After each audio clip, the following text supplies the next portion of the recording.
अस्सलाम वालेकुम दोस्तों, उम्मीद है तो तव्हां ठीक हैं, खैरियत सां हूंदा। मां आहियां तव्हांजो प्यारो दोस्त मोहम्मद नवाज़ मार ऐं तव्हां मुंहिंजो यूट्यूब चैनल ॾिसी रहिया आहियो नवाज़ व्लॉग्स।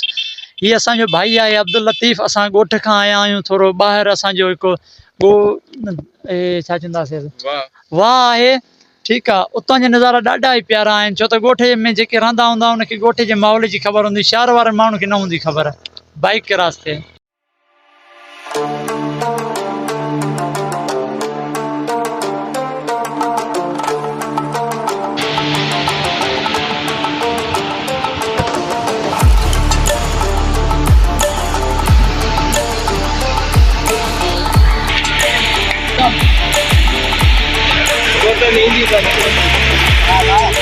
खैर आहे दुआ।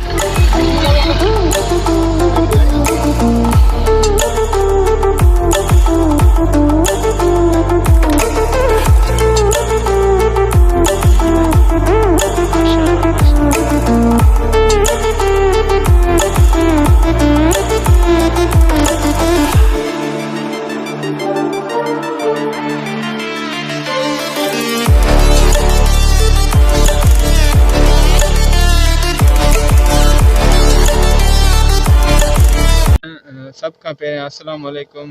मां निहाई शुक्रगुज़ार आहियां पंहिंजो मोहम्मद नवाज़ व्लॉग जो, जंहिं मूंसां गॾु कुझु टाइम एक्सपेंड कयो।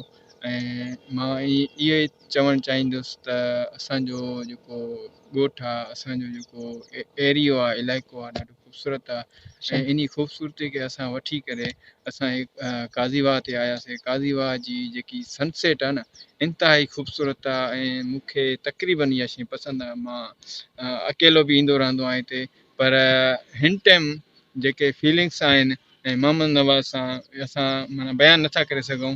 बाक़ी असां इनशा अल्लाह ताला इन यूट्यूब ते या सोशल मीडिया ते असां इनशा अल्लाह कमु कयूं पिया।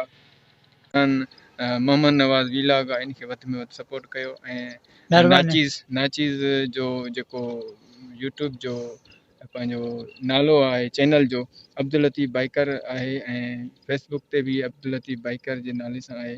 इनखे बि सब्सक्राइब कयो। इंशाल्लाह इंशाल्लाह मिलंदासीं कंहिं ॿिए वीडियो में। तेसिताईं असांखे ॾींदा इजाज़त। ख़ुदा हाफ़िज़।